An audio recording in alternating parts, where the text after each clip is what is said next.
Good morning. Welcome to this edition of the 401 Talk Zone Radio Show. My name is Leon Jones. Today is Sunday, October 23rd, 2016. Tune in to the 401 Talk Zone Radio Show every Saturday from 12 noon to 2 p.m. We had a great show yesterday as we talked about networking and how it's beneficial to business professionals. If you missed that show, go to my videos, and at the bottom of each and every video that I upload, I include my links to my Twitter page and Facebook page. Click on either of those links. You can find all of my archive shows, and you can even find the 411 channel on YouTube, on Facebook and Twitter, so you don't even have to come to my channel. I have done all the work for you. Next week, we're going to be talking about how to certify your business as a minority business enterprise. It's very advantageous that you do that, particularly if you are starting out as a new entrepreneur, if you're a minority. And also, you could certify your business as a disadvantaged business enterprise and a veteran-owned enterprise.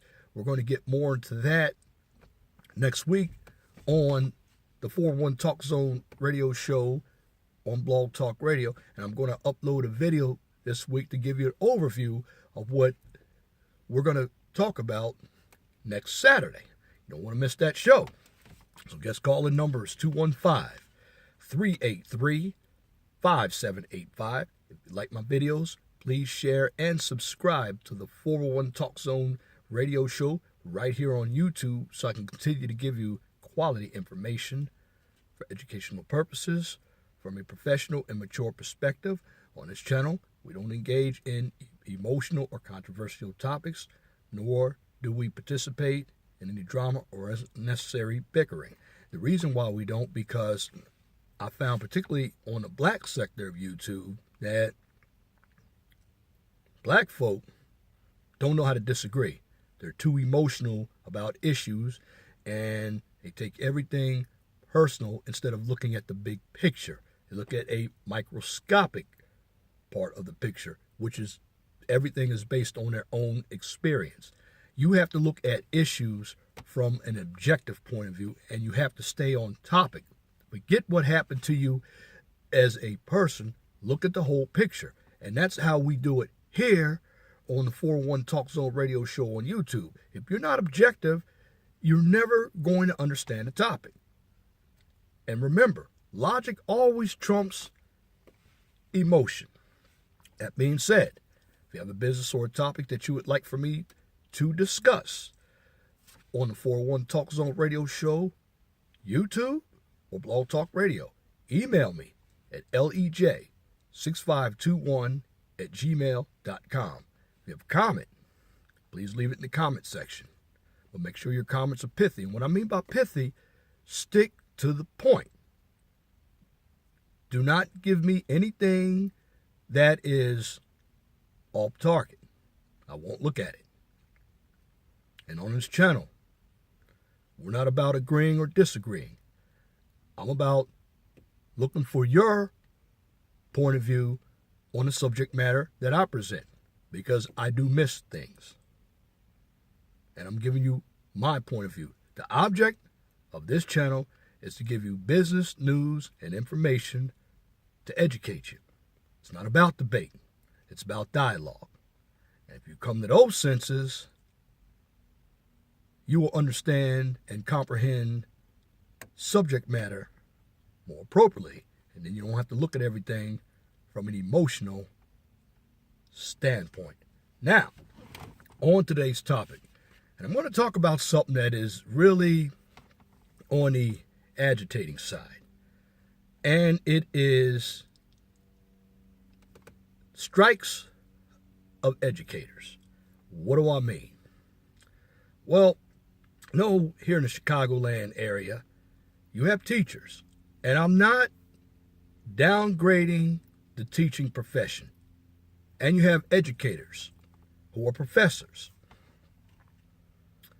And I find that teachers and some of your professors, it's okay to want more money. But are you teaching the appropriate subject matter to your students? And it just depends on what school district or what state you're teaching in. Now, in Chicago, we had a teacher strike. Teachers want more money. Teachers make a ton of money, believe it or not. Some of them making $60, $70, or even $80,000 a year. And that just depends on what state you're teaching in. Professors, they make $130,000, $140,000 or more. Now, what I'm really agitated about is the strike that's going on in the state of Pennsylvania at the 14 colleges and universities. Of course, the professors have a union. They're state employees. If you go onto the site, the Commonwealth of Pennsylvania, you can look up all the salaries of government employees. Go to the education and you can find out that a number of professors are making six figures. That's parasitic. The 14 state colleges and universities, I'll name you a few of them. There's the Millersville University of Pennsylvania, Slippery Rock University of Pennsylvania, CalU, or the California University of Pennsylvania, Indiana University of Pennsylvania, known as IUP, East Stroudsburg. The list goes on until you reach 14. The problem is a lot of these professors are making money. They're in a union. But what are they striking for? I was in a union at PennDOT. We didn't strike. We got raises. These professors make a lot of money, especially if you are doing research. There's absolutely no way that any professor should be in a union. If it's administrative staff, yes, I can understand that because you're not making the money that a professor is making. But you have professors whose college has basically been paid for by the taxpayers, and they think they could strike. So what are the students left to do? Attend class? Here's what I would do if you have professors in a union. Fire them. That's right. Fire all the professors in the union. Bring in adjunct professors. I believe that adjunct professors do a better job than your tenured professors because they're actually in the real world. When I took my graduate level courses, most of my professors were adjunct professors. I got better grades from adjunct professors because they weren't in the political or the red tape or the bureaucracy of academia. They actually taught from a real world perspective, and I understood the content a lot better. Where you have an academia professor, everything is about theory. The test, the subject matter, is more about regurgitating the material instead of applying it. Now, you can apply some of the information depending on what subject matter that you're taking. But can you take the information that you're learning in college from a theoretical standpoint and apply it to the real world? It's very difficult to do because what you do in the real world is not synonymous regarding what you do in the academia. But I find it very mind-boggling that you have individuals making $100,000 a year and more striking. Now, also, when it comes to sports, when you have the NFL and the MLB striking as well. But here's the difference. With the sports strikes and the teacher and the professor strikes, sports is privately owned. When you're a teacher and you are a professor, unless you're at a private school or private college, you're being paid by the taxpayers. There's no ifs, ands, or buts about it. The bottom line is students are coming out of high school and college not prepared for what the real world is about to challenge them with. You have individuals who are going to high school and college, and the teachers are just patting them on the head and sending them through because what's the bottom line? It's money and it's retention.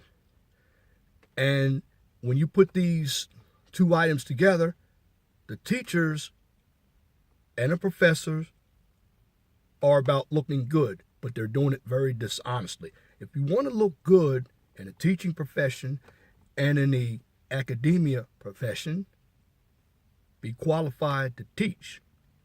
I don't care if you're a PhD or an ED. Credentials don't make you a good teacher. And I understand in the teaching profession, it's difficult because teachers have to be the babysitter and they have to teach. So in a way, I can give them a little bit more credence to wanting raises, but this is basically not about the teachers, but the professors. I have no love for a lot of you. And I had a number of you when I went to school. And I didn't think you were the smartest people. In fact, most of you professors are a joke. You run around trying to be intellectual, but you have no common sense. You can't teach subject matter. Hell, when you go to college, most of the kids outsmart you anyway. They're cheating their ass off. You don't know what they're doing because you're not worried about the students. You're worried about the red tape and the bureaucracy for you to make $100,000 a year and strike. And I want everybody in the state of Pennsylvania to look at this video because I went to Pennsylvania schools. And I'm not talking about Temple, Penn State, Lincoln University, or Pitt. Those are land-grant universities. I'm talking about your Mansfields, Lock Havens, Slippery Rock, East Stroudsburg, Kutztown, Shippensburg, Edinburgh, Cheney University of Pennsylvania, IUP, CUP, the list goes on until I reach 14. It is mind-boggling why you all are striking. You're a member of a union, and I was a member of a union and a state employee at PennDOT, and we didn't go on strike no matter what the situation was.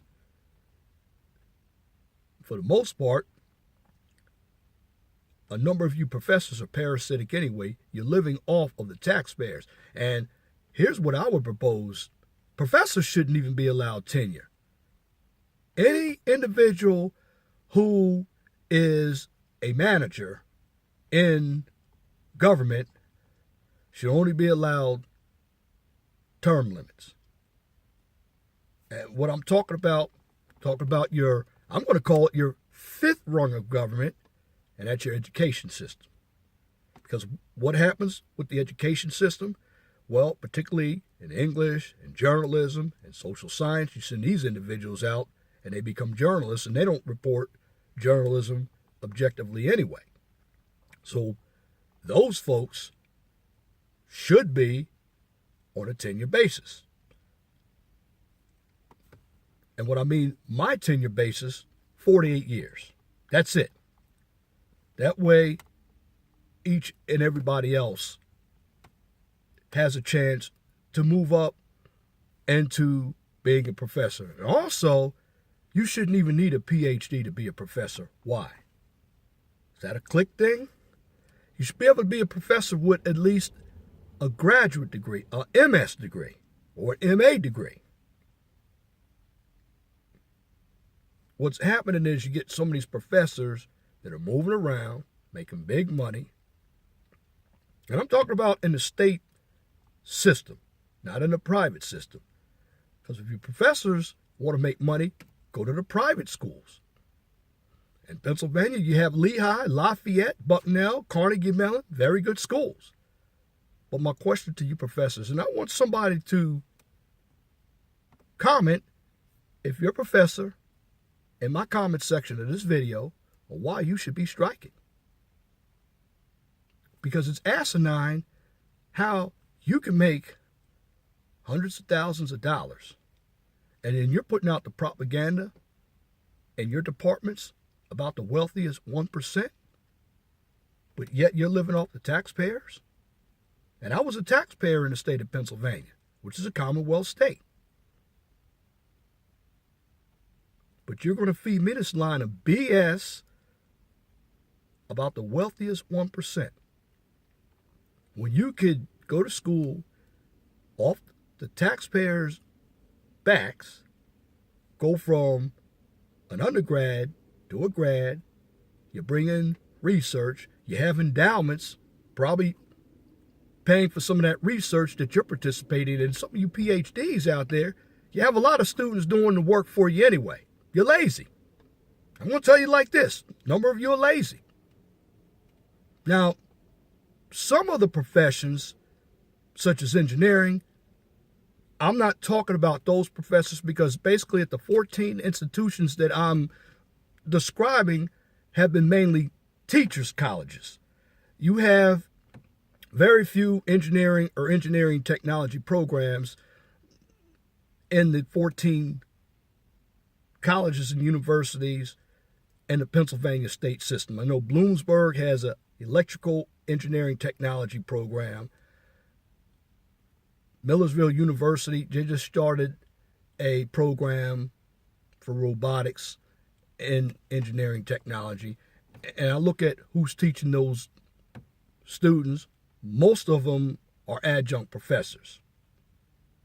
Like a lot of the so-called engineering professors, you can't go up through the tenured ranks, even with a PhD. Now, with NCES out, that's the board that utilizes the exam for students to become engineers, from taking the EIT or your FE, which is the Fundamentals of Engineering exam, to your practicing and professional engineering exam known as the PE.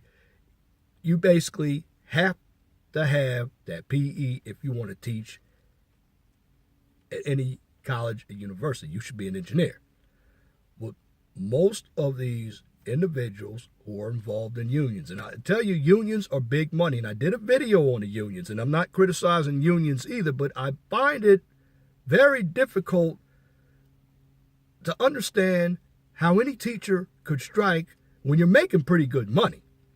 Now, I realize, living in the Chicago area, they also went on strike as well, but when you go on strike, you're supposed to be leading the charge by being the heads of your classrooms and setting the example for students, so when they graduate, they're able to meet the challenges of the real world. And what you're doing, you're not helping the situation. Everybody wants more money. If you are at a university or any other academic institution and you're not making the money, go to another university. And the only reason why a number of you teachers stay where you are, because most of you get degrees that aren't worth anything. So you go from, again, a Bachelor of Arts to a Master of Arts to a PhD. And the problem I have with a number of you professors is you think you're smarter than the rest of us, in which you're not. You take academia, a lot of you couldn't survive in the real world. Because everything that you do is predicated off theory.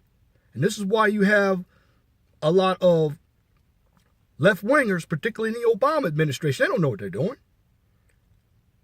You have an individual who would never serve in any type of law capacity as far as being a lawyer, but is was a professor at Harvard. I can't remember her name. She was the woman that was appointed by Obama after Sonia Sotomayor.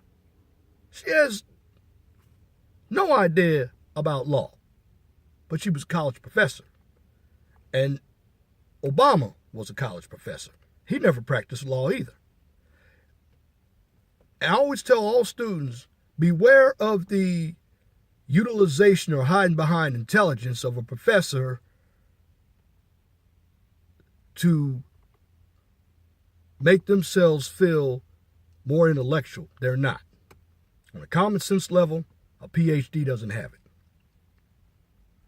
They don't. And I'm not making fun or bashing all PhDs, because some of you do good work.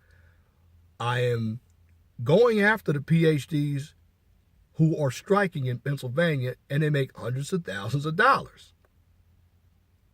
Now, they might give me the argument, well, what about these football players? Again, I'm going to tell you to your face, the NFL and any other sports entity is private. In fact, it's the fans' choice whether they pay the money for the tickets or not.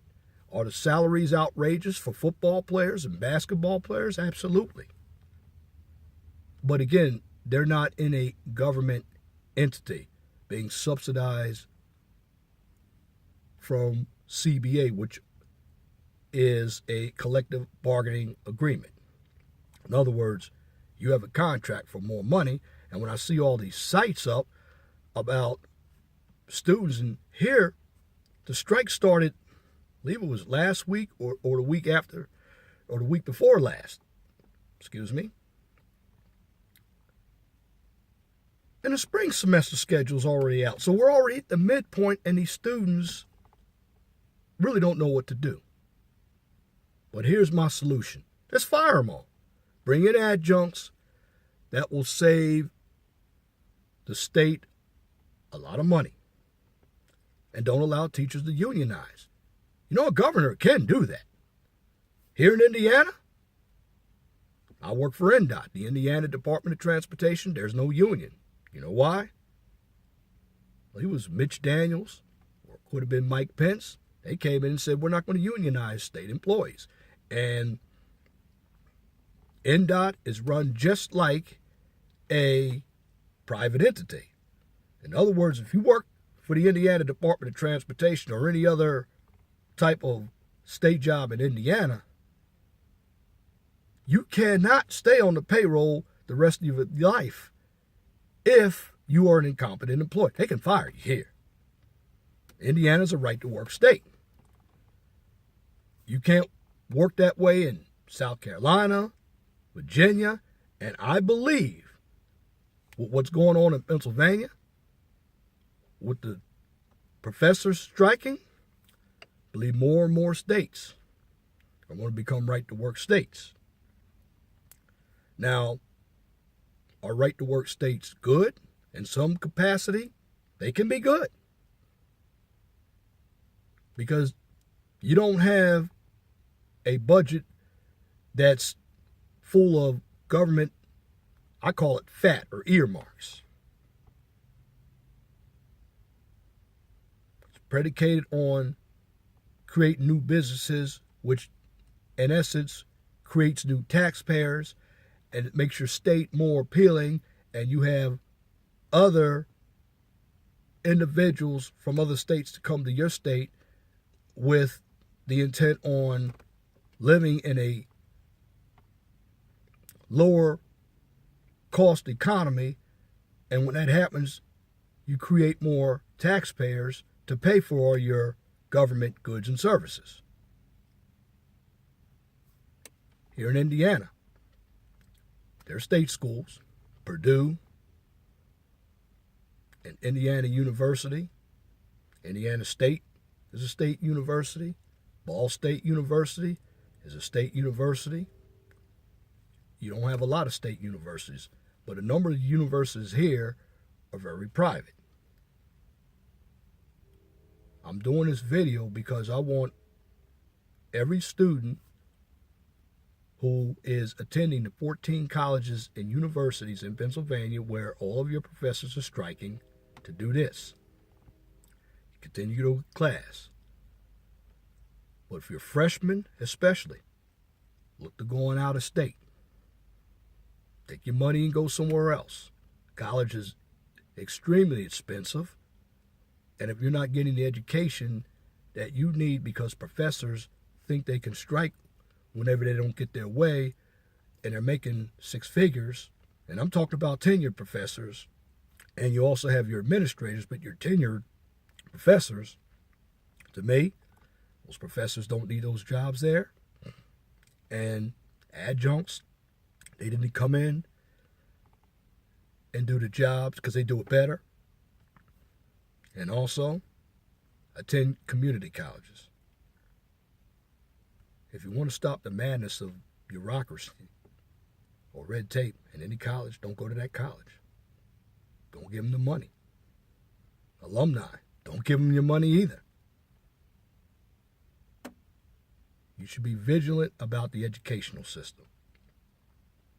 My humble opinion, it's horrible. And it's going to continue to get worse if we allow the shenanigans to go on. As far as educators, I'm not bashing educators. But I'm telling you, if you want big dollars, go somewhere where the big dollars are. Because government salaries are set. And your unions out there, this is why the steel mills went out of business. Because you wanted so much money, not just for your employees, and some of your unions don't do good jobs. I know the teachers union, the NEA, is very powerful. I know the state union for professors in Pennsylvania. I know they're powerful as well, but you shouldn't be allowed to strike. Again, ask me when I was a steward for that union. We didn't strike. We couldn't. The bottom line is, if you want a good education, don't go to those 14 schools. The best offense is not putting money in these schools' pocket. And if you go out of state or go to some of your private institutions in Pennsylvania, this is what I'm talking about. Give them your money. Because private institutions are much better. And for your students, I'm going to recommend that you go to your community colleges. And I'm talking about Pennsylvania now. And then from community college, find out where you can get articulation agreements. Go to a state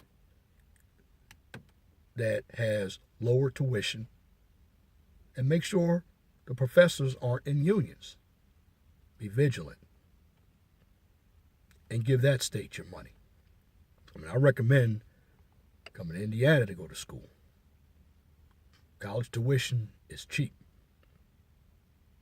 And this is the only state I could tell you in the Midwest, and maybe Wisconsin. But Michigan, Illinois, Ohio, you might be able to get a break. But Ohio and Illinois are in trouble economically. They are. But I'm just putting this message out to all you professors in the state of Pennsylvania at the 14 state colleges and universities. Get it together.